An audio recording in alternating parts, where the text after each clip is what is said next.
Hey guys, thank you so much for joining me for the REI Nation, setting the stage for 2023, laying the groundwork for what are very interesting times for us as investors and what we think is the opportunity that 2023 presents us, the risks that are out there in front of 2023, and kind of how we plan to navigate it, how we plan to tell investors that work with us to navigate it, and look, I want to say before I go any further that number one, I'm not a financial advisor by any stretch. I am not a license. I don't carry any licensing that says anything, that you got to go to school with or anything along those lines. So I have to kind of put that out there. This isn't legal advice.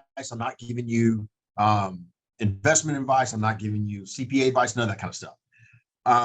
What I have is experience.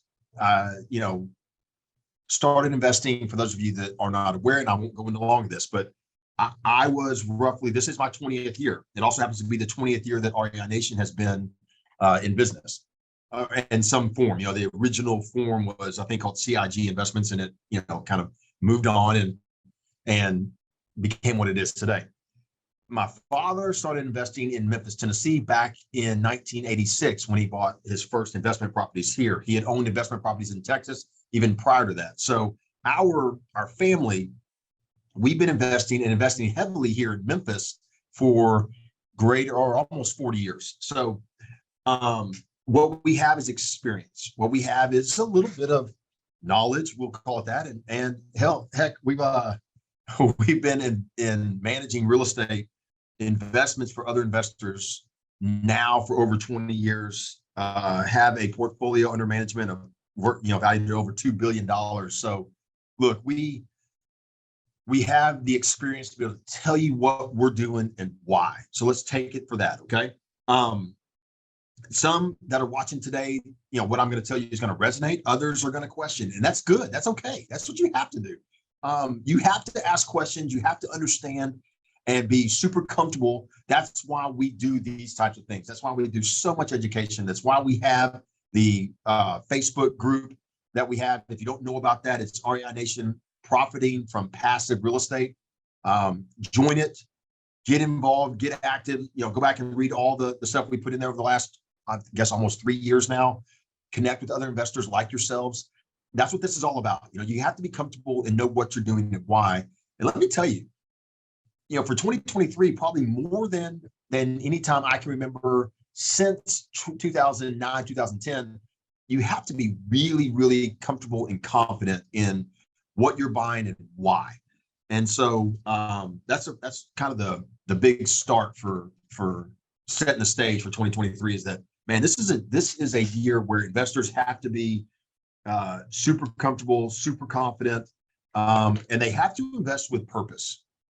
Don't get that word too far out there. What I mean by purpose is, again, we're not just buying because the market says it's time to buy. We're not just buying because rates are so low that we'd be remiss if we didn't. We'd be, I was going to say moronic. I guess that's probably a more proper word there. We would know that we made a dumb decision if we didn't invest. We're not in that position right now.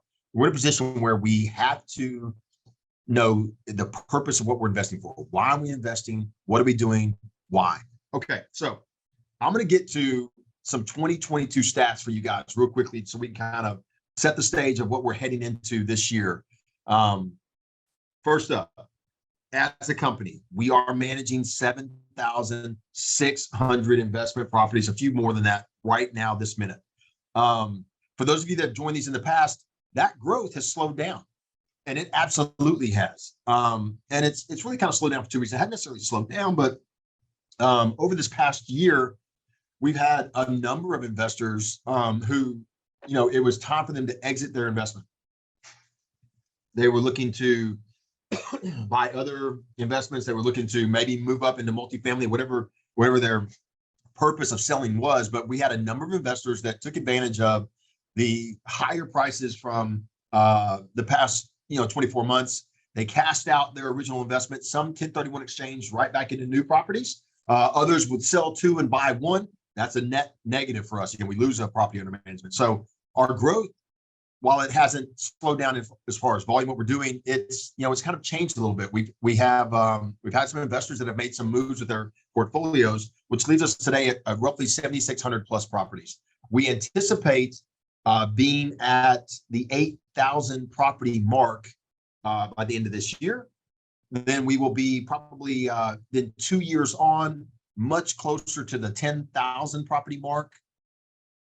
Which, I mean, that's for us. It's unbelievable. It's arbitrary. Don't get me wrong. It's just an arbitrary goal we set out there. But there's not very many companies that manage 10,000 properties, and there's none that I know of that manage that many for other people.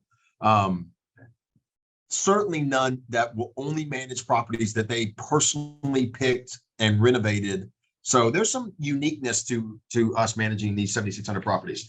The value of those for our investors today is just shy of 2 billion. This is always a moving number because the values are moving up and down based on the particular market or the neighborhood. Although with appreciation in almost everywhere we are, it's gone up and pretty much held. We haven't seen any negative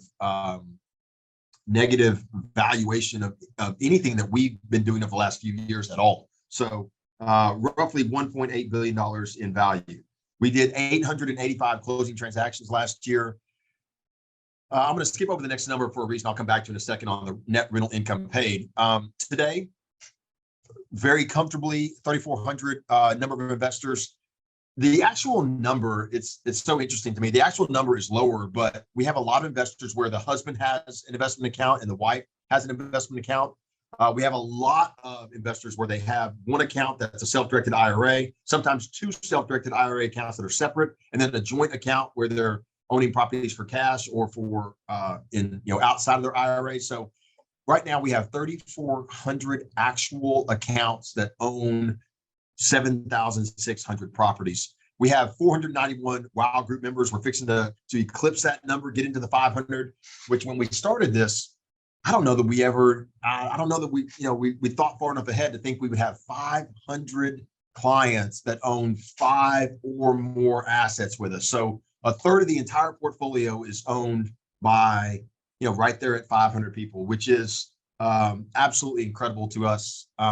Looking to this year, we're actively talking back here in the back of what can we do to continue to drive value to that particular group of investors. Not that everyone's not valuable to us, y'all. I know everybody on the call understands what I'm saying there, that there's just, when you have purchased 5 or more properties that we have under management for you, that is a really big commitment you've made. And so we're looking for more value to be able to bring to that particular group and those that are above. Our Platinum WOW that own 10 or more, we're looking to drive more value into you guys this year. So be on the lookout for that.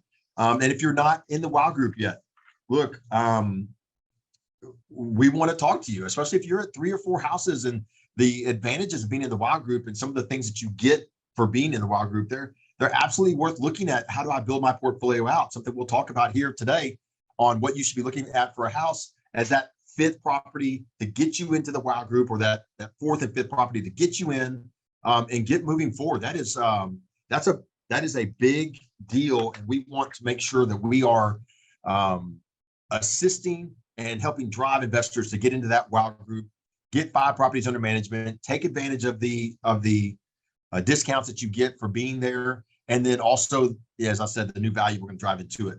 And first-time investors, again, this is always a big thing to us. We had right at 250 investors purchase their first house with us, a high number in the 4th quarter, which was, just absolutely, again, amazing. 250 investors got started building out their portfolio, moving forward. Many of them have a very clear plan of, why are they buying right now? What are they looking for? What's the expectation, not just in return, but also in the value they're getting by buying the properties today. So, really excited. Now, I'm going to go back real quickly to this number right here. Net rental income paid to owners, $85 million. For us, I pay close attention to this number, this $85 million. What this encompasses is, after we pay for any renovations, any maintenance that might be due, many of our investors, they have their insurance paid out of their collected rent. So this is after that insurance is paid. This is after we as a company take our, on average across the portfolio, it's 9.5 because of course the WOW Group members get a 9%, and then WOW Platinum get 8% management. So after everything, we paid out $85 million net payments to our investors last year.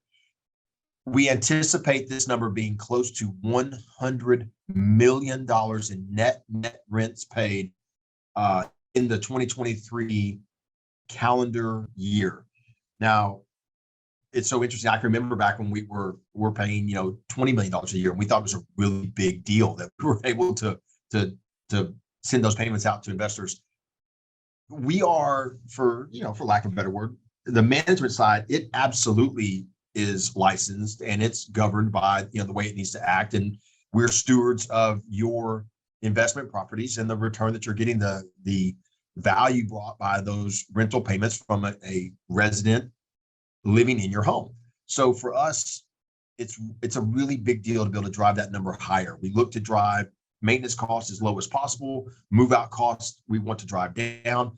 The something big that we always talk about is driving residents into homes to stay longer and keeping them there by preventing move outs and renewing leases. So all of that plays into how do we send out $85 million. We are pretty clear on our numbers. We know that we saved our investors somewhere between $10 and $12 million last year through our renewals program. So this number could have been closer to 75, maybe even 72, 73 million, had we not been as successful as we were at renewing leases. There would have been lost rents, there would have been maintenance due, there would have been move-out costs associated. We would have charged a first-month lease-up fee to bring those properties back to market. We personally gave up this past year roughly $3.5 million that would have flowed to our bottom line, but it was a smart decision by us. It's an investment in you guys as our future. The better we are providing this number, the better we are at keeping properties occupied, the more likely investors are going to move into the WOW Group. Investors are going to seek out their third, fourth, fifth property, and then their eighth, ninth, 10th property plus, because of the advantages it gets, the efficiencies it drives, the more money it puts on the bottom line. I mean, we know the only way we get there is if we're excellent at getting that net rental income paid to owners. So look next year for that number to be at over 100 million. Okay, stage is set. Here we go. We're moving into 2023. We got to figure out what to do next. I don't have to tell you, 2023 starts off so strange. We do know politics aside, inflation is here. Recession in some parts of the economy, we're absolutely feeling it. Other parts, not really. So are they calling it a recession? Are they not? What's the real definition? I don't care. To me, this is, it feels like a recession. Inflation feels out of control at certain times. Certain things are hard to find. Everything costs more. And it costs twice as much to borrow $1 today from the bank to buy real estate as it did 1 year ago. So that's the stage that we're in. It's changed everything for us as investors. The one thing that hasn't happened, prices haven't plummeted. Especially for the properties that we own, REI Nation, what we focus in on, the prices have not changed. As an investor out there, if you're looking at the value of your portfolio, it has not gone down. Will this website or that website, show you a different number, change a different number? Is there as much demand on the open market? I don't know. That hasn't really been tested yet because the number of properties remains low. The inventory remains low out there. So what I do know is this, that prices have not dropped, and I do not see a fundamental change in prices. There's a lot of factors that are different today than they were 2008, 2009. The housing market itself is on solid footing, on solid ground. What we're seeing is in some price points, especially upper price points. So the upper 25% of a market is seeing such a softening that, up there, some houses, and then if you average it across the board, they've seen values decrease because the prices that people are having to sell their houses at, it's just coming down. Here's the kicker that I want everybody to understand as we're setting the tone for 2023. Values went up so fast from 2019 to 2022. In many cases, 50 to 60% growth in that time frame in certain neighborhoods and across entire areas, entire cities, that a 10% reset, a 15% reset still leaves us above value from even sometimes 12 months ago. So even if prices do begin to reset, there's been no crash, and I still, at this point, from all the data I read and everything I read, I do not believe there's going to be a crash in our price points. So prices are going to remain strong. As investors, we have to get used to that. We have to understand that what I'm buying today, I'm buying for a different reason. When I'm going to say we quite a bit in this webinar today, because I am an investor. I do buy real estate right now. Like you, everything I'm telling you, the beauty of the kind of the way we set our business up is that it's no different. It's no different. I'm not telling you one thing and then I'm out there buying a whole bunch of multifamilies. That's not, I like single family homes. This is what I invest in. The areas and the cities we own in these properties. We own every single property first ourselves in our own name. Personally, myself, Kent Senior, Brett, it's in entities, but they're entities that we own and control, we're responsible for. We have our name written across roughly $80 million of lines of credit to own real estate every single night that we go to sleep. Okay, so it's not like we are out here pushing a product or pushing a business that doesn't take the risks that we know that you as an investor take. We are right there in the same boat with you. So what we're focusing on is this. Appreciation will matter. It is the single most important thing that we should be looking at today as investors. And this goes so counter to a lot of the narrative and a lot of the advice that we all have been given through the years. And I know that. A lot of times, the number one thing that matters is cash flow, cash flow, cash flow, cash flow. Well, I'm going to get to that here in a second on why today's market, investors that are focused strictly on cash flow, they're going to put themselves, they're going to take risks that I think are undue.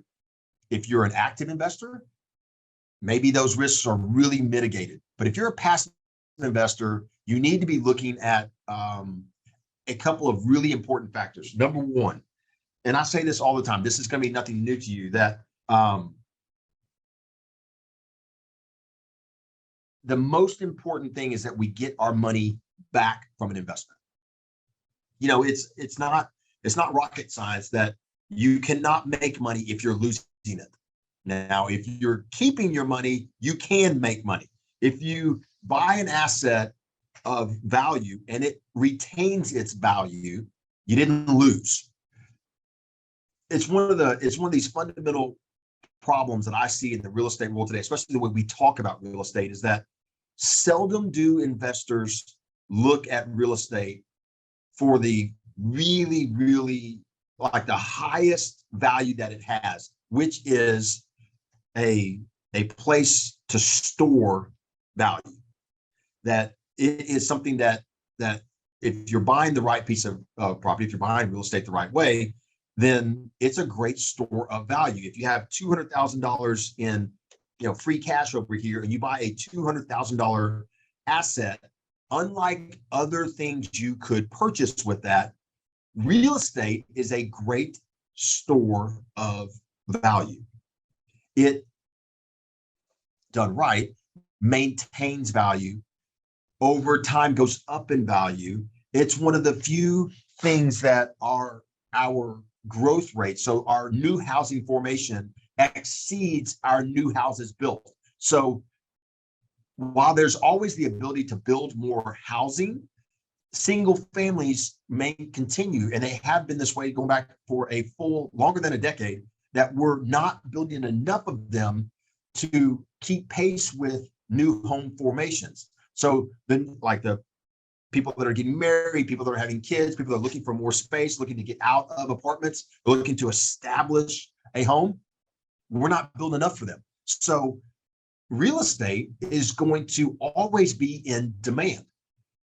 For me, I am looking to buy the nicest property I can. And I've said this for years, but it matters more today than it has ever mattered in the past. You cannot go cheap. Research, historical pricing, it's important right now. What's happening in an actual city? I always tell investors to read the local blogs, to read the, kind of get the undercurrent of what's going on in the city. That if you should know what's going on, what's happening within a city itself. That to know that you want to buy within the path of progress. There was a lot of talk, and there's always been talk in the cities that we're in, whether it's Dallas, Houston, San Antonio, Memphis, Little Rock, St. Louis, the Oklahoma City and Tulsa, going down into Alabama. Each of these particular metros has different talk about the path of progress, what's happening, new businesses that are coming in, new areas that are being under development or going under development. The gentrification of older areas that are trying to be revitalized and brought back to life, or just lifted up, whatever it is. You need to know what is cheap for that area. Don't buy based on where you live. I had an investor recently, and it's kind of like, I guess this will never be learned. I had an investor recently ask me about buying in one of the historically most challenged areas of the city of Memphis. And when I say historically challenging, is because they were kind of cut off from progress when the interstate system was built. This particular part of the city was kind of cut off. They had an interstate that just sliced right through and cut them off from the rest of the city. And when that happened, and there was a lot of migration around the city, pretty soon businesses migrated out. Then grocery stores migrated out, and restaurants migrated out, jobs migrated out. It was harder to move around this part of the city as bus routes and transportation routes became fewer and fewer.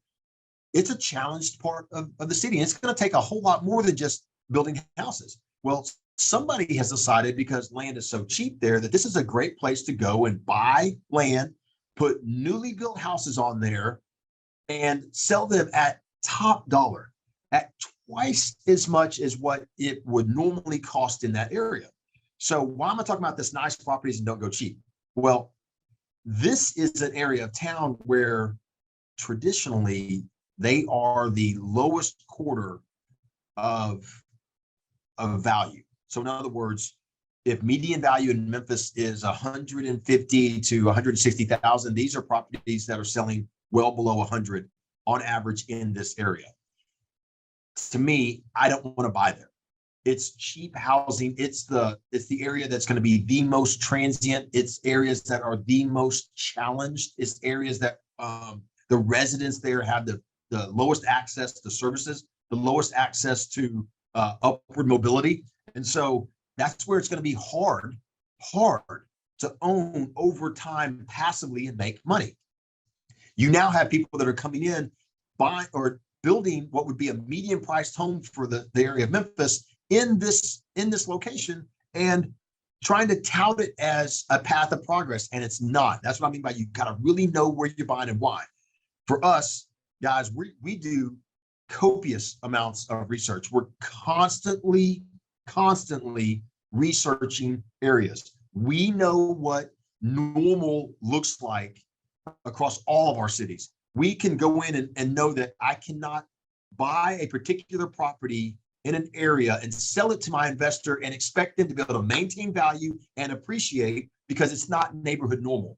The example I just gave you about the new build here in Memphis, newly built homes, there's a perception that that's got a lot of value to it. There's a perception that that's going to be something that's going to be, that's not only going to have value, it's going to hold value.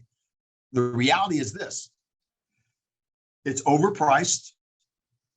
It's going to be overbuilt for the rents that can be attained in that area. But just based on my original statement of buy nice properties and don't go cheap, it meets it, but it fails this next one. median price properties only, but neighborhood normal. Don't buy, in Memphis, don't buy a $150,000 house in an area where the houses normally sell for 72,000. That's a bad bet. That's a bad route to take. Nothing is going to progress that quickly, as far as the path of progress goes. So look to stick to neighborhood normal. Look to buy median priced homes. In Dallas, that's going to be a roughly 225 to 275, maybe even a 3.25 priced home.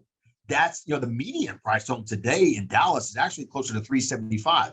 But, the areas that a lot of that has to do with newly built houses. A lot of that has to do with the price was really drawn up high by the upper end because the upper end went up so quickly. I believe that the median priced home is going to drop in Dallas, although the median priced homes, the true median priced homes, are going to maintain their value. They're going to be still selling that 325 or that 225 up to 325 price point, but you're no longer going to have the $800-900 million homes selling at volume that's pulling that median price up. So that's, again, knowing where you're buying and why you're buying. For us as a company, I want to focus as a business on the median priced homes, the neighborhood normal. I don't want to buy 3-bedroom, 4-bedroom homes in an area where 2-bedroom homes are the norm. The same thing goes. I don't want to buy a 2-bedroom home in an area where 3, 4, 5-bedroom homes are the norm. I want to stick with something that matches the neighborhood around it. That is very important for us as investors because as far as appreciation is concerned, I need to set the table for appreciation to occur. I need to follow what's happening to the rest of the area, the rest of the neighborhood around me. And so if I am built too big and the area is not coming up fast enough, I could slide backwards. If I'm built too low and the rest of the neighborhood is gaining value because there's 3 and 4 bedrooms, but I only have 2, I am not going to reap the same benefit and go up in value. So I look for neighborhood normal. That's what we as a company look for. And that's what you as an investor should look for. Don't go cheap. Stick to the median price points if you can, but make sure they're neighborhood normal. Before I go to the next point, I want to make sure that that you understand what I mean by nice properties. So you guys, I don't know if you have, maybe you have, I don't know. You can kind of see even there's a little faded background in the background here.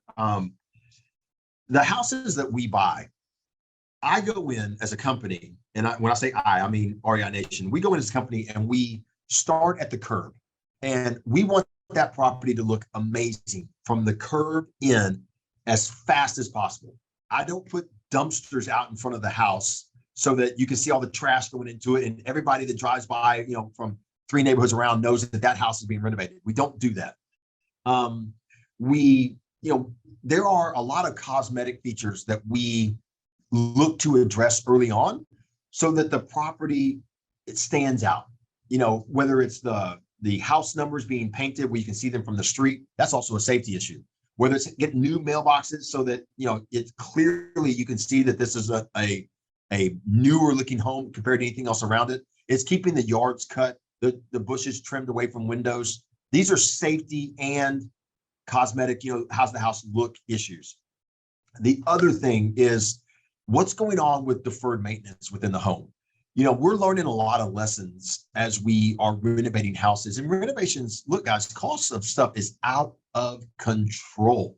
You talk about inflation, we feel it from the cost of paint, the cost of shingles, the cost of wood, everything. But the bottom line is that you can't defer maintenance on a home. You cannot defer issues that need to be addressed now. There is life cycle left in items that you can leave in home. That it's make sure they run properly with plenty of life cycle ahead, so that you as an investor have an experience that's not full of issues. We're so confident that we address those issues so well that, of course, there's a 12-month warranty on all of our homes. That warranty, unlike anybody else in this industry, we cover everything, whether we addressed it or not in the renovation, because it means that we didn't miss anything. And that warranty extends across everything outside of weather-related events or acts of God occurrences that happen every once in a while. But beyond that, if we made a mistake, if we missed something, it's covered. And we do that because we really believe that we've done the proper job on the front end, setting the stage to have a very nice property. It is going to attract the best resident we can get, and the resident is going to want to stay. That's the entire purpose of these, the points I'm making here is that you want to attract a resident that wants to stay. Occupancy is absolute king right now. And I'm fixing to, my next slide, you'll understand why I'm saying that. Occupancy is king, not cash flow. Cash flow is a trap often. And especially today with interest rates being as high as they are, cash flow is a trap. You have to watch this very, very carefully, okay? Occupancy is king. Consistent income is king. Having a property that's in high demand, that is valued not only by the resident, but also by other owners and possibly other investors or other buyers down the road, that is king. All of that leads to appreciation. All of that leads to a property that is a great store of value and goes up. We're not even talking about, at this point, we're not even talking about the other advantages of real estate. I assume everybody on here understands the advantages of real estate, understands that from leverage and the tax advantages and the 1031 code and the way that you can build wealth through real estate. I think we all should understand that. What many of us miss, and I hear this is the thing that I think is probably most concerning for me today for passive investors, is almost everyone believes a myth that cash flow is the most important thing. I cannot tell you the number of people that contact us and say, I'm not going to buy a property unless it cash flows a minimum of X. Cash flow is a mathematical calculation. It is affected by inputs that you put in, whether it's the amount of money that goes down, the interest rate, whether there's an HOA, what's happening with taxes, what's happening with insurance. And then there are other factors, okay? But those are the ones that we know are going to come out and we have to account for either on an annual or a monthly basis, however you want to break it down. Let me stop here for a second. And I want everybody to hear what I'm saying very clearly, because I don't want anybody to misconstrue what I'm telling you right now. We all want to construct a deal to maximize our return, and earning a monthly cash flow, so a dividend on our investment, is obviously a good thing. It's obviously something we should all want. In an interest rate environment where interest rates are below 3, 3.5, 4, 4.5, it's super simple because your cost of money is so low. What you're paying to borrow money to acquire this asset, which is what creates the calculation to create cash flow, it's easier. In an interest rate environment where interest rates are between 6 and 7%, and the value of the properties is so much higher today than it was back in 2008, 2009, 2010, the last time, or really, I guess it was just after 2010 when interest rates started dropping, the values are just different. Even 2017, 2018, the value of the home we can buy to the price, what its value, it's different. It's just worth so much more today. We've spent so much time not building houses, and the cost of goods have gone up so fast, including land, quite frankly, that today the value is much higher. It is so much more difficult to create cash flow in single family homes, especially passively, when you're relying on management services to keep your property occupied and operating, that cash flow is not my number one concern. It wasn't before, but it sure isn't today. My number one concern today is I want to buy great properties that are in the right areas that are going to stay occupied for as long as possible.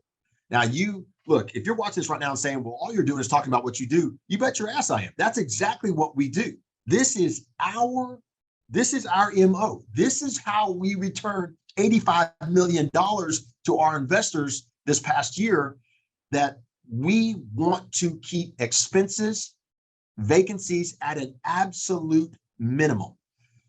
Every single investor that has bought with us prior to 2022, especially, because just by time, the amount of time they've been in the market, all of them have properties that are valued for more than what they paid. So all of them are in a scenario today where they have a piece of real estate that has stored their value exceptionally well. Going forward, at interest rates where they are today, and I don't know when they're going to come down. And I'm still kind of mixed. I read the experts that say values are absolutely going to come down. We should be somewhere in the high 4s, low 5s by the end of 2023. Well, that's one side. Another side says we're absolutely going to be in the low 7s by the end of 2023. I don't know which one's right. I don't know, who to believe or what to believe. I do know this. I can take what I'm getting from a lender today, and I can calculate through them what my monthly note will be. I know what my insurance is going to be, and that's something that, again, we as investors should look at every single year. REI Nation has a program that we know is the lowest price insurance that many of you are going to be able to get. There's absolutely some of you individually that can get better rates through your own, through individual setups. What I mean by that is you might have a setup, I don't know, with your own insurance company that allows you to get these really, really low rates. Fantastic. You should do that. You should take advantage of that, because interest rate is going to determine what your monthly note is. You get to figure out what's my best insurance cost. We know that from a management side, you get 100% of what you pay for, bar none. So can you get cheap 5, maybe even 6%, maybe even $50 a door type management? Yes, you can. But will that come with other headaches? Almost every time the answer is yes, it will. It will not be the same level of service that we provide. But either way, you get to calculate, what is my management cost? Is there an HOA? These are set costs. Now, from there, once that is all calculated, that is your cash flow. What am I making? What is on my bottom line? From there, you as an investor get to decide, all right, if I was able to have a positive dividend at the end of each month, each quarter, each year, however you want to do it, did I suffer any vacancy or maintenance that year? Vacancy is going to reduce your income, so that will affect cash flow. Maintenance is going to increase expense. Either one of those two things will change your cash flow. But if you have no maintenance and no vacancy, don't take that out. That's not something you take out of your cash flow. That's maybe a future calculation, but that's not real cash flow. I have so many investors that come in and say, I want to take out 8% maintenance, 9% vacancy, or that may be too much, even 5 and 5. And I want to spread it out. I want to say that's what it's going to be every year. And I want a cash flow number on the bottom line. That type of mentality is perfectly fine. I'm not telling any investor on this call today that you should do it any other way. I don't. I look at it as, what is the area I'm buying? What property am I buying? What is the likelihood of appreciation going up? And then I work backwards. Okay, I'm buying a home that is highly likely will go up in value.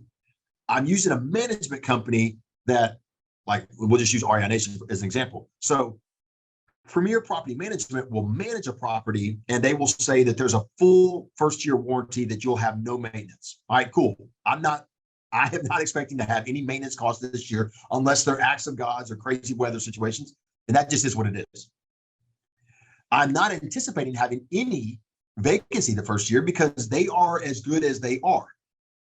We know today that 9 out of 10 investors should, and there's a reason why you should be one of them. 9 out of 10 investors should expect to have 0 issues that first year from maintenance or vacancy. We know 1 out of 10, something comes up, something happens. We as a company step in and try and rectify that situation as best we can. We are experts at building long-term relationships, so we know how to help an investor have a first-year experience. But most of us, we should expect, especially if I'm building a portfolio, no cost that first year. Then the second year, we should expect a bump in rent. That increases our income. We should not expect massive increase in expense. We know that on average over the first 5 years, you're going to spend roughly 2.3% of your income on maintenance. That is across a portfolio. That's the average. So if you're building out, the bigger your portfolio, the closer to that average you're going to be. You might be an investor that has a property that doesn't have any maintenance for the first 5 years. We've had those, many. And when that happens, you're part of the average that pulls the expense down. We've also had investors that have had maintenance issues those first couple of years, and they've been excessive. But they're both, those far extremes. They're not the norm, and they both are what make that number 2.3%.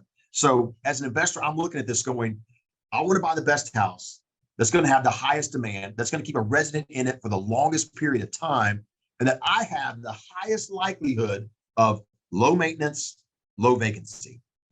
Because all of those factors together are what drive appreciation. They are what drive the value of your investment. And I don't just mean the value like the price of the home. I mean the value you're receiving, the low maintenance, the high predictable income. Not every house gets a 6-year, 7-year, 8-year occupancy. We have some houses today with 10-year occupancies. We know that the number is going to be roughly 4%, somewhere between 4 and 5% of our first year contracts for residency will fail. So we know that I think it was like 81% will renew after 2 years. 19% won't. A majority of that 19% fulfill their 2 years, and a minority break their lease. I mean, that's all I'm looking for as an investor. I want to give myself the highest probability of earning a cash flow, but I'm not going to fall for the trap that somebody's going to show me numbers that this high cash flow is going to come into reality. Here's what high cash flow today in these interest rate means. It means risk. Okay, there's just no two ways about it. Everything about the real estate market today is risky. So what should we be looking for? We should be looking for highest probability of maintaining value, highest probability of maintaining occupancy, highest probability of when I invest, I will get all of this money back. Somewhere down the line, what was my return? How much did I make in this? But the first priority is I want to get all my money back. And if I'm investing in areas that have a high probability of appreciation, they're in demand, and the property is of a caliber and a quality that other people will want it. People will want to live there. They'll want to own it. Then I've got a high probability of maintaining value and going up. Everybody got it? That's what I'm doing this year. That's what we're doing. I don't know where the interest rates are going to go. Are they going to go high? Are they going to go down? Are they going to maintain? Ultimately in the end, what's it going to look like? I don't know. But I do know. So I do know that I'm not buying anything today based on cash flow. If I can, once I put everything together, is there something down there at the end? Do I get a yearly dividend, extra money? I brought in more than what I spent in the year. I'm absolutely all for that, 100%. But I'm not coming in with this arbitrary, I need, $100 cash flow after I take out all these expenses that are not going to occur in year one and have a low probability of occurring to begin with the professional that I hire. And I think as investors, we have to think differently. If you're going with other higher risk companies, and that's what they are, less professionalism, less experience in the market, less of a team around them to be able to provide service to you, then maybe you need to rethink this a little bit. Maybe you need to factor in that they're not going to perform as well, and you got to buy just that much better. But the only way you're going to buy a deal that much better is now you're going to sacrifice risk. You're going to be coming down on the ladder as far as the area that you're investing in and the value that property really presents to the people that are going to live there or possibly own it in the future. To me, it's not that. I want to be sure I don't want to say this in any way that because I'm not talking to anybody when I say this. It's just not complicated. Right now, for us, we may make things more complicated because we're thinking about the way we used to buy. 2017, 2018, 2019, when rates were super low and prices were relatively low priced as well, we could buy a lot of things and just the market itself covered up our mistakes. The market's not going to cover up our mistakes now. If we buy the wrong houses in the wrong areas, or we're buying it because on paper with this really high cash flow, if we make a mistake, it's going to pay a heavy price at these price points, at these values today. All right. So everybody's that joined me today, I appreciate it so much. I'm going to go into a Q&A here because I know we have a lot of questions on here. And I'm just going to go with these as quick as I can. I know some of you sent questions in yesterday, so I'm going to make sure that I get to those fast. I'm going to answer these two first questions kind of, y'all can't see them there. So I'll tell you, the questions were, is REI Nation going to be in the Carolinas, Kentucky, Georgia, or Florida? Okay. I think the most direct answer to give today is no, but I think we would like to. Are we gonna, do we have it set up where we can go into these particular markets right now? No. We've done our research. We know where we want to go. We love cities in all those areas. In the Carolinas, Kentucky, Georgia, and Florida, we love cities in all those areas. It is a natural fit for us as a company to get there, and we would like to. But right now in this particular market, we're not going there yet. We still have, I guess the best way to put it is we still have a little work to do to be at a level of excellence that we want to be at in all of our markets. And what I mean by that is that there is good opportunity where we are. We have a fantastic team in this, environment of interest rates, in the environment of fewer homes available and fewer buyers for those homes. We're going to be super cautious and make sure that we have everything lined up before we go to them. I personally love each of those states. We've already identified cities in them. Will we get there eventually? I would say it's better than 50-50 that we end up in each of those states at some point in the future, but it's not going to happen anytime soon. There's nothing imminent that's going to be announced. Okay. There's a question of, with the push towards rent control in recent news, should I be worried about lower rents in my portfolio? Okay, I don't know.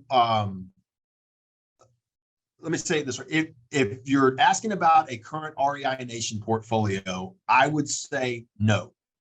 For some context, everybody, back in 2000 and I think 2009, 2010, 2011, rents were a lot lower, and not a lot lower, but rents were definitely lower back then.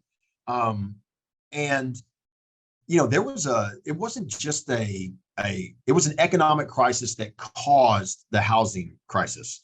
And then the housing crisis absolutely cratered the economy.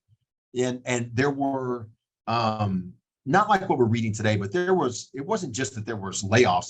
There were no jobs. There was nobody hiring. There was no government assistance. I mean, it was an ugly, ugly, ugly time. And rents always lag. So values go up, values go down, rents lag behind it. And they generally track, with the same increases and decreases, the same. So I think in some areas you may see variable decreases in rent. You may have a house that has to be rented $100 cheaper right now to get it occupied. But then a house, a block away may rent, $200 higher. It's just, some of it sometimes is timing. It's the qualification of the resident. But back in 2009, 2010, rents only dropped during that time for us anyway, in our actual portfolio between 9 and 11%.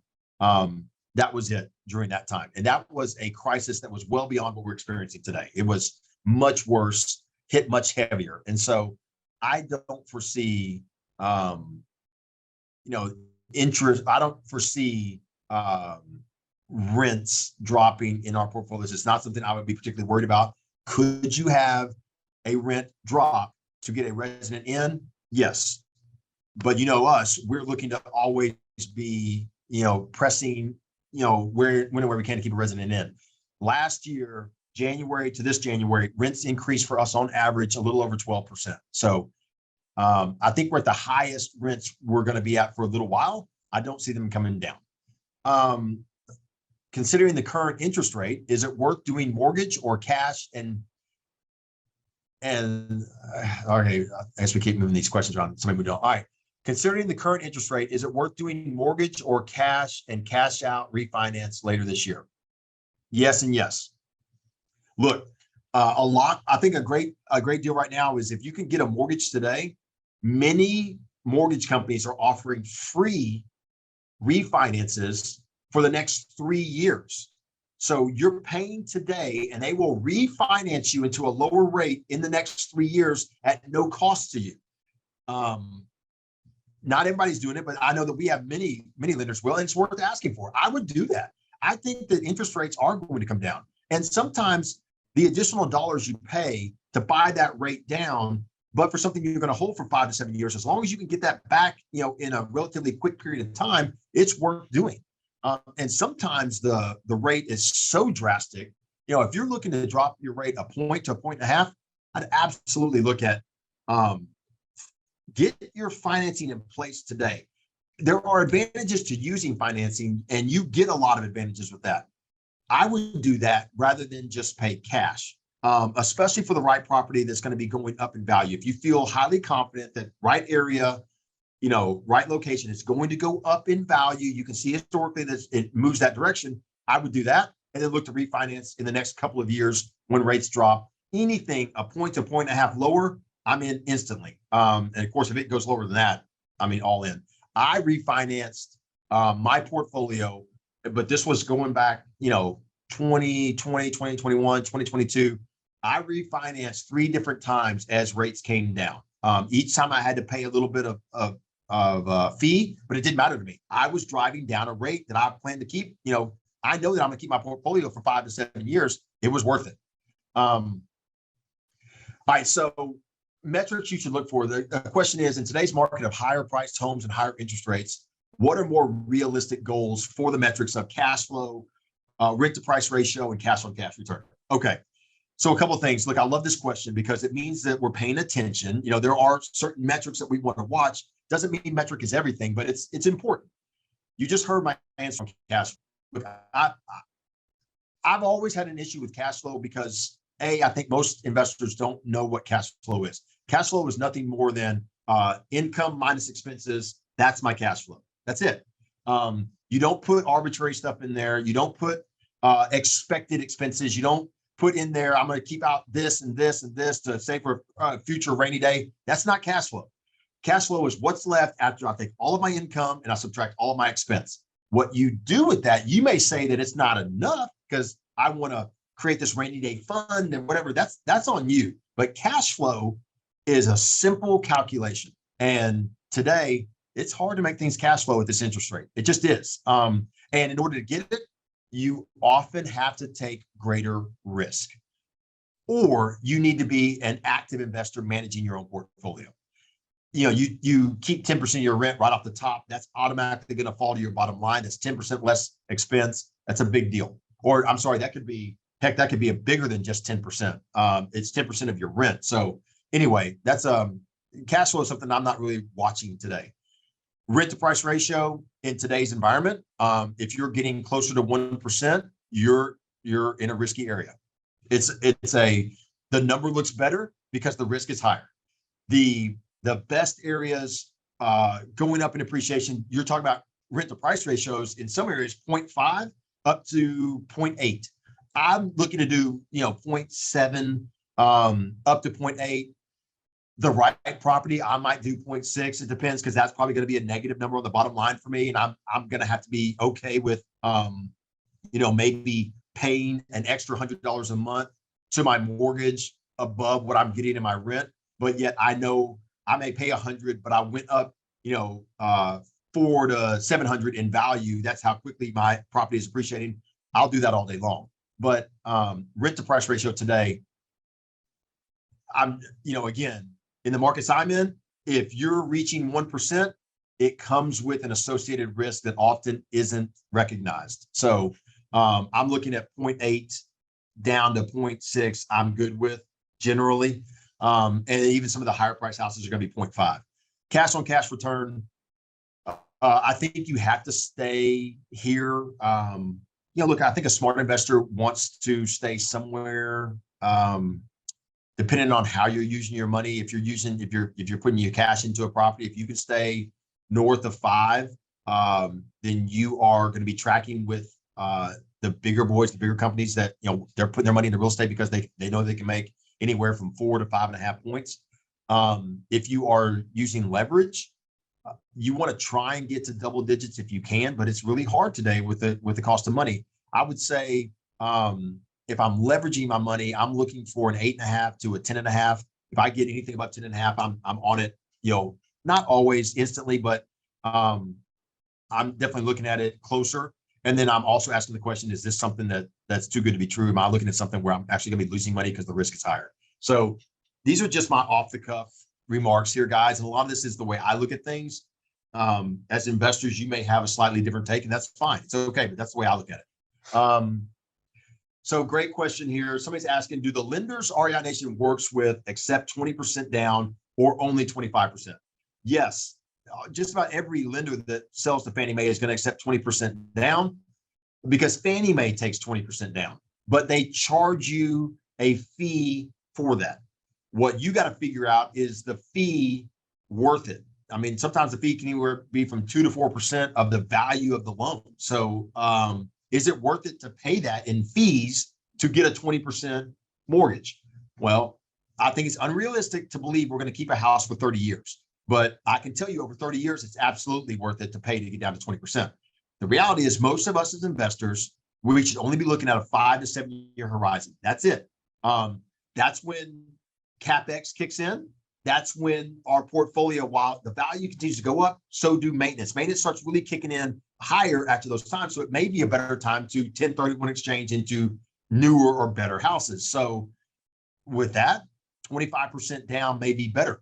35% down may be better, especially if I can get a lower rate. Put more down, drive your rate down, look to refinance or sell and 1031 exchange into a new portfolio, 5, 7, 10 years at the most down the line. That's what I would be doing. But they all accept 20%. It's just, it comes with a fee, a cost to get there. So somebody's asking me about prices being over 200,000 all markets. They're having a hard time pulling the trigger on the next purchase when the purchase and rent don't allow the property cash. Okay. Yeah, they're trying to wrap their head around buying an asset and then still having to pay out of pocket for monthly expenses. I get it. So I do this today on all of my properties. I'm upside down, but I structure it that way, just to be clear, because I know that I probably am going to look to 1031 exchange, maybe year 7 to year 10.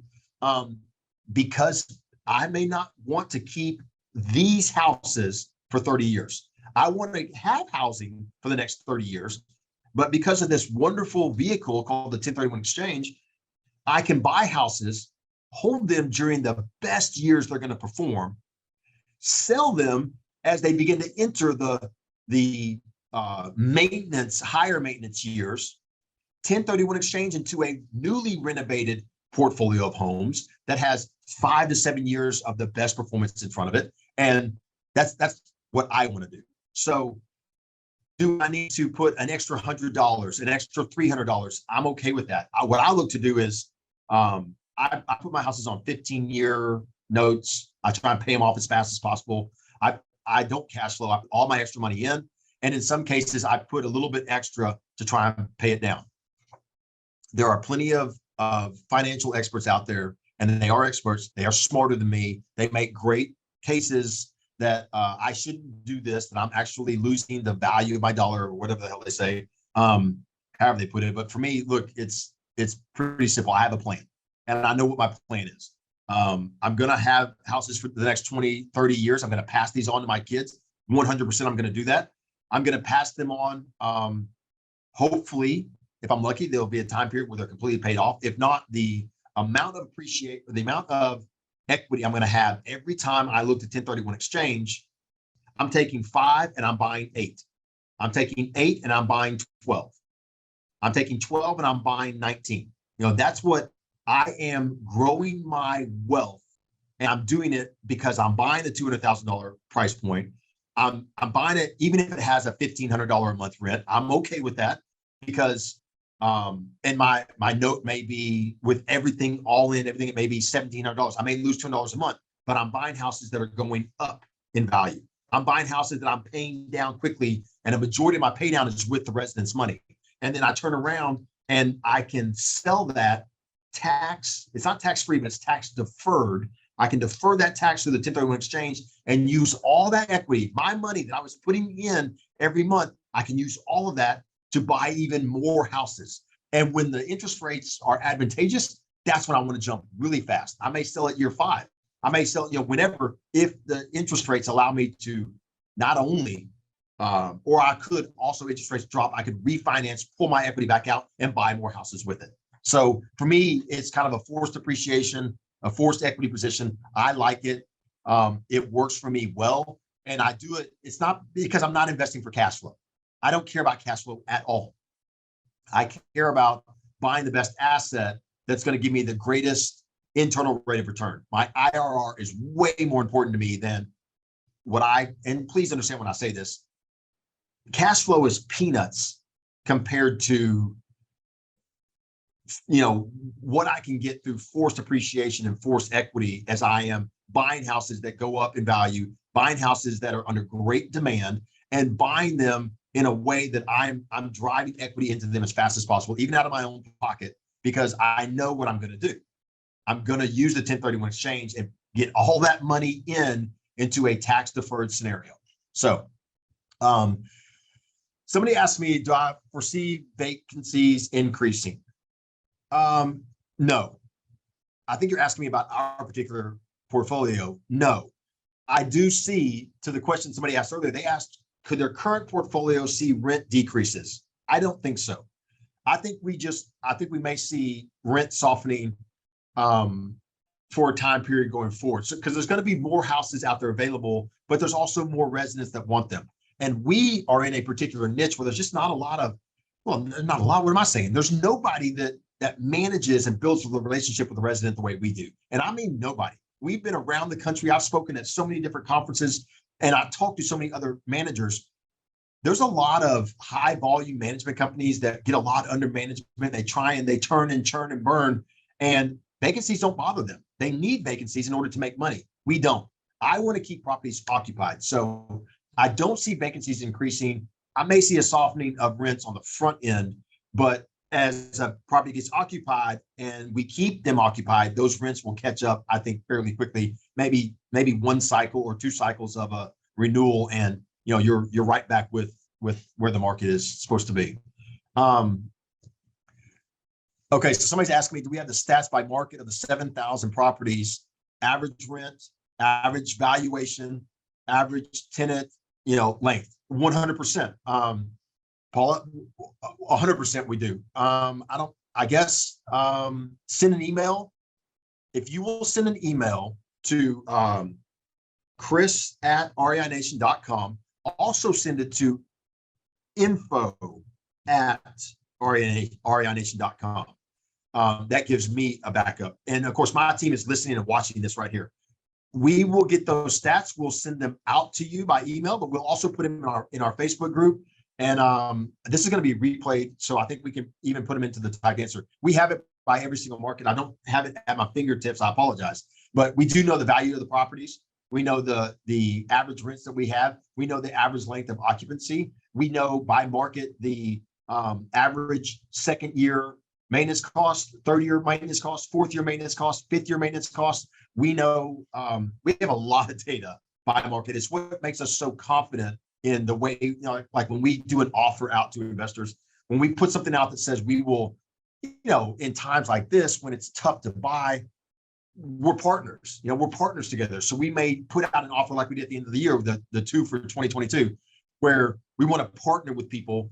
We can do those things because we're so into our metrics. We know exactly what our metrics come in at. And so we don't overpromise and under-deliver, but, we nail it, the way we need to nail it. Okay, so Derek Searle's asking, for several of my purchases via REI, I had to make up the gap of appraisals that didn't come in at the asking price. Can you speak to this? Yes. He says, I know I'm not necessarily getting a bad deal, but he wants to kind of understand about buying at a below market value. So One thing that we do on the front end, and to Derek's scenario and anybody else everybody has bought properties from us in the past year understands this right here. Really, it's been probably the last 2 or 3 years. We have a value that we believe the property is worth, and that is supported by comparable sales. We also know that you need to get oftentimes a third party independent appraiser. You should. You're never going to hear us say, don't have it appraised. We want you to get that appraisal, but we do say on the front end, I can look at it.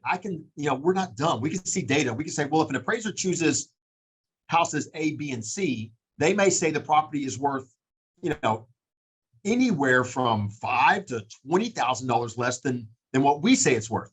But if they use, D, E, and F for the appraisal, they're going to say it's worth the price we're selling to that, or maybe even $5,000 to $10,000 to $20,000 more.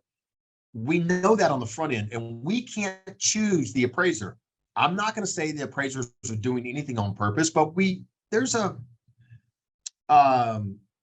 it's not incentive, but it's definitely set up in a scenario where if you're an appraiser and you want to get more appraisals, you're going to make sure that you keep a bank from spending all of their money all the time. We have appraisers and we have the data that we can look back and see that if they appraise one of our homes, bar none, no matter what, once we see they get the appraisal and we don't get to pick it, we know this is going to come in below. It just happens every single time. A lot of times, if we think the appraisal is poorly done, we will challenge it. And sometimes we win, sometimes we don't. But we do this on the front end with an investor so we can say, hey, there's a probability that this happens, because it takes an investor viewing the house through the lens we invest, or an appraiser to view it the way we view it, to reach value at this or above. So we tell an investor that if it comes in this range, generally that range is anywhere from 5 to 10,000 below, we do expect you to bring it to make the difference. If it comes in below that, you don't have to close. We will make up the gap, and then you get to choose if you want to close or not. The other thing that we don't do, and I know that everybody would understand, we're just not going to do this. When an appraisal comes in above, we're not going to ask the investor to make up the gap because we want that. We don't. We think we're selling at fair market value across the boards every single time. And, sometimes we get in appraisals, they come in. Heck, we've had appraisals come in $50,000 low. The crazy thing about this is that at that point, oftentimes a lender isn't going to challenge or move forward. They're just going to, it's not worth their time. So an investor will change lenders. That starts a new process, and they're now a separate third-party appraiser. Again, we don't have anything to say about who it is, comes in and appraises the deal. It's amazing how often a property appraises a second time at or even above value, because it's arbitrary. The appraiser gets to pick and choose. We don't want to hold investors' feet to the fire without having full clarity and full transparency. That's why we say, hey, given this range, we can see in this range, this is what we're going to do to assist you. This is how we're going to take care of this. And we're always going to do that. We're always going to be able to be up front. I know today that 7 out of 10 houses that we sell every month, and it's fairly consistent. Sometimes it's fewer, but it's never, sometimes it's more, but it's never fewer than 7 out of 10 appraise at and above. 1 out of 10 is going to appraise above and well above. And then we're going to have anywhere from 2 to 3 out of 10 are going to appraise below.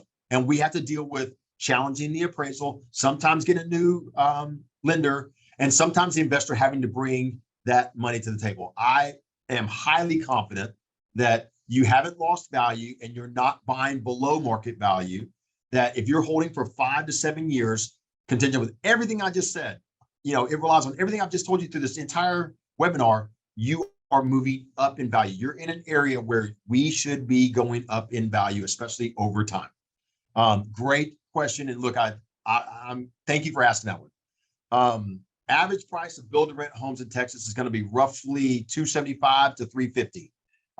Average price of build-to-rent houses in, let me look here, in Alabama, although you didn't ask it, Alabama, love the Alabama new builds, is anywhere from $275 up to $360. New build, ground up, amazing houses. I like them a lot. The average price of a new build in Dallas. I just pulled out my trusty little sales sheet that I see kind of. This is every single day. We're tracking every single home and every status in every market that we're working on, doing our renovations on. That's the price of those houses. So Oscar's asking me, do we do 12 unit or greater than 12 unit apartments? We don't even do apartments. I don't even do 2-unit apartments. We specialize in a single family home. We've thought about doing multis in the past. We've done a couple of 4 units. Heck, I even think we did a couple of 8 units in Texas. Not our forte.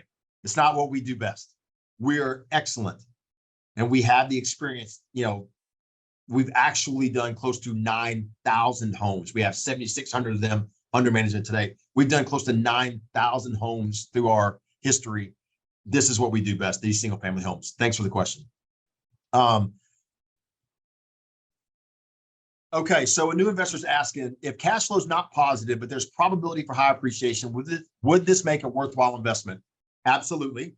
Ask any investor that's invested in multiple different markets on the West Coast, the Sand States, these areas where, for we call it the sand tax has driven values up. You bet.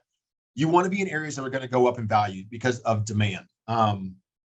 So if you have a high, and you said right here, probability of appreciation, that means growth. That means demand. Not so a market that goes up in value. Remember, so many stats that we get are based on like big areas. So a city appreciated up. Well, I can promise you parts of that city did not appreciate. Parts of that city appreciated a lot, and parts of that city appreciated just normal, you're tracking, right at or above inflation. Any of those are good though. Positive appreciation is what you're looking for, but you want to be in the part of the city that is appreciating as well, if that makes sense. All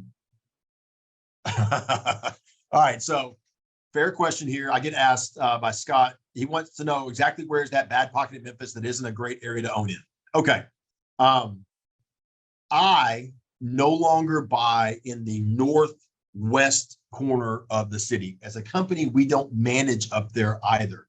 I bought a lot of houses in the 38127 zip code. The example I was given earlier was the 38127 zip code that has an average sales price of $88,000. That's an average valuation of the homes there.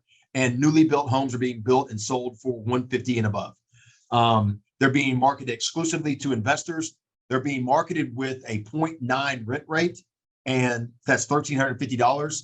And the average rent up there in that area is somewhere between 700, maybe 750.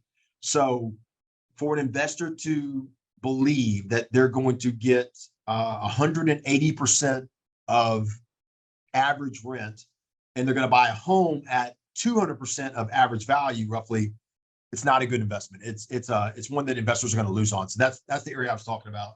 It's why you have to be really, but 150 would match the median price point for Memphis as a location. So that goes back to the question I just answered a second ago.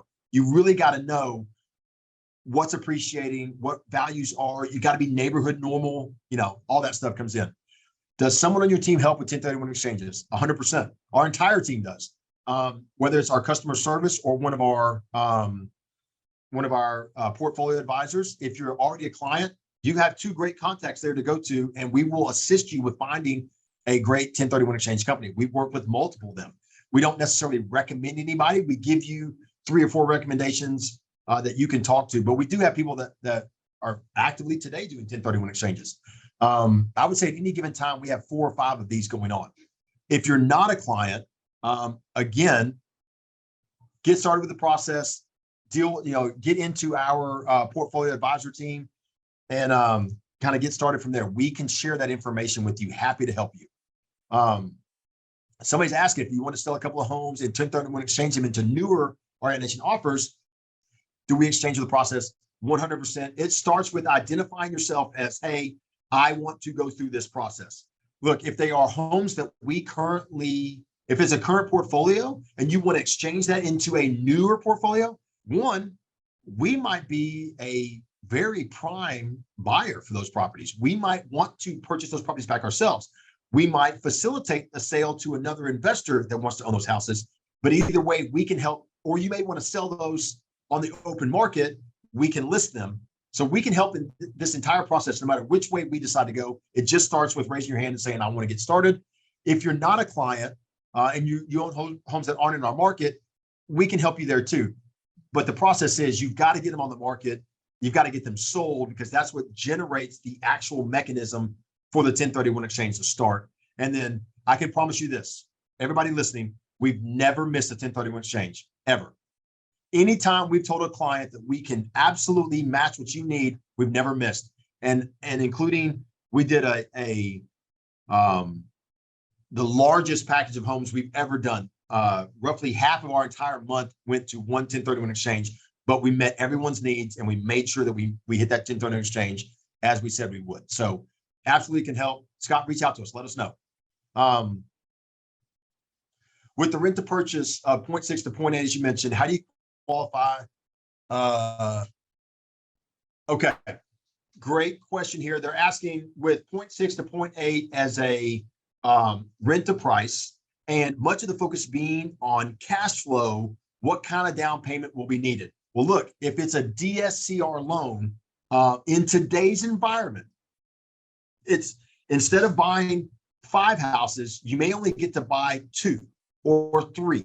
You may have to put a greater percentage down. It may need to be 35, 40% down. Again, I've been there. I have at times been willing to put that amount of money down, but you're trying to again, construct the ability to get your money into real estate the easiest possible and for the lowest amount of actual cash as possible in that scenario. So perhaps 40% is needed down, but 40% creates the scenario where you can buy more than one house for cash, and they will offer it to you. At that point, you're probably most likely going to be absolutely on the positive side of the cash flow, but you're also going to be with an appreciating asset. If you put that cash flow towards debt reduction, you're going to be in a really good position in a relatively short period of time.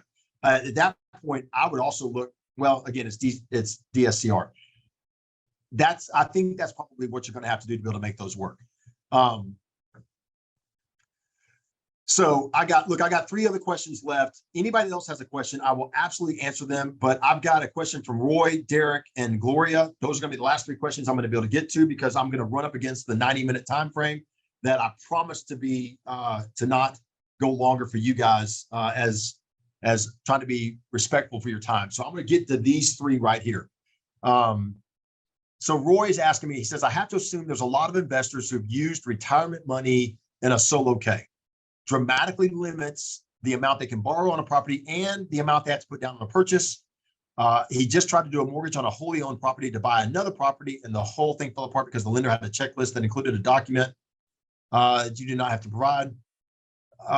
Okay, so I think what you're asking here, Roy, is you want to use equity, I think, in your solo K to qualify for another property, and use that money as a down payment. Maybe even additional money from your solo 1K. It sounds like you're trying to use both. It's a complicated deal where you're trying to mortgage a wholly owned property to buy another one inside your solo K. So a couple of things. Do we have lenders that can help you and understand this? Yes. As always, each case is individual. Without knowing any more about the scenario, I can't promise that we would have a lender that can absolutely get it done, but because I don't know the rest of the details. But do we have qualified lenders that we trust that can answer these questions and guide you? 100%. Yes, absolutely. Work with your portfolio advisor. If you're not already with a portfolio advisor, work with our you get into our funnel, raise your hand and ask. You can register on our website to get started and set a one-on-one appointment. They will assist you with this. We will get you in touch with the lenders that do this. And then the other thing too is that there are a lot of lenders that we haven't had the pleasure of working with yet that do these kinds of things, that want to lend inside of, it's called non-recourse. They want to lend non-recourse to you. Non-recourse lenders are out there a lot. I can tell you the ones that we've worked with that we like. There are others out there that do this as well. Roy, that's where I would start. Ask us, happy to help. And then, okay, so Derek asked a great question. He wants to know if we can provide some area where current investors can view inventory and the pricing. Yes. We're going to run into the same issue that we always run into, Derek. Not every house moves immediately. Heck, today, we bought in the spring for demand that isn't there right now. So we have a lot more inventory than normal right now. Normally our inventory is we have none. It's almost like an on-demand kind of thing. We offer it and it moves. But you ask a great question. Yes. And look, for everybody that's on here, if you're an investor and that's something that would be of great value to you, because you own enough and you want to be able to go in and say, without having to talk to somebody, say, I want this house or that house, that things generally move quickly. Some move faster than others. So a lot of times we've had it happen in the last couple of weeks where investors are trying to buy something, but it's sold. Sometimes literally minutes before they said, hey, I want to buy it. Because especially for particular houses, there's great demand for them. But that's why we haven't built a particular section like this before. All website activities, all this, IT comes at a cost, costs us a lot of money sometimes to develop. And we don't want to develop something that won't be used because we won't have any product to go on it. But I think it's a great question. And if this is something that investors would find a great value in, we'll figure out a solution. We'll see what we can't get out there for you to put that out. We bounced this off so many times and talked about it so many times through the years. And it's always come down to the same thing that, our inventory occasionally gets up like it is today, but generally there is none. Generally, it's as we get them and offer them, there are multiple investors that would take that property. So it's not an issue of being able to publish it, because by the time you publish it, it's gone. You got to take it back off. But it's a great question. I really do appreciate you asking it there. Okay, so Gloria asked a question. What are the lenders who are offering to refi for free if you do a mortgage with them? We got to get, again, it's one of the things I wish I didn't have this webinar right now, because I don't know how we're going to answer these. We got to get these answers typed in here because I don't know the name. I would say the name wrong. I'm not in the, Gloria, I'm not in there day to day dealing with all of our lenders. Unfortunately, our sales team is, our closing team is. So I hear these things around our sales table as we're talking. And I know the names. I know the names of the vendors that are offering this type of product, but I don't know the name of the lender. So let's do this. Gloria, if you are a client like everyone else I've said on here, if you're a client, ask your customer service rep. We'll get you this answer. We'll try and get an answer typed into here.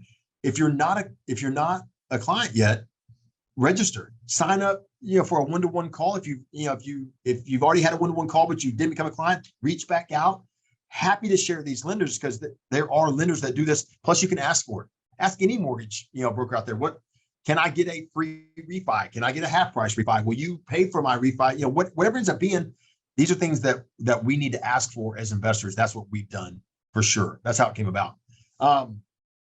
Fantastic question. Thank you so much for asking it. We'll get it out there to be able to help everybody. Looks like I need to come better prepared next time with a few more details on our lenders. That's my fault. I'll be sure I do that. Look, for everyone that joined me for the last 90 minutes, I'm super appreciative. So I want to say this real quick. We need to do this more often. I'm committed to doing this more often. If we can get 300 plus investors on here like we did today that want to hear what we have to say, and of course it can't always be this. It can't be 2023. It has to be on topics that are timely and helpful. But man, I will do this all the time. We've committed to do more of this inside of our Facebook group, so that these are live chats and live back and forths. Our number one priority is, there's 4 groups of people. It's our client, absolutely, the investors that invest with us, that entrust us with their $2 billion values. They trust us with that. They're number one. The resident that actually occupies your investments, that gives the real value to this whole thing, absolutely massively important. So are the vendors that do all the work and work so hard for us. But I got to tell you, the most important team, there's a whole group of people behind me that are helping me even put this on today. I'm not telling you what I do.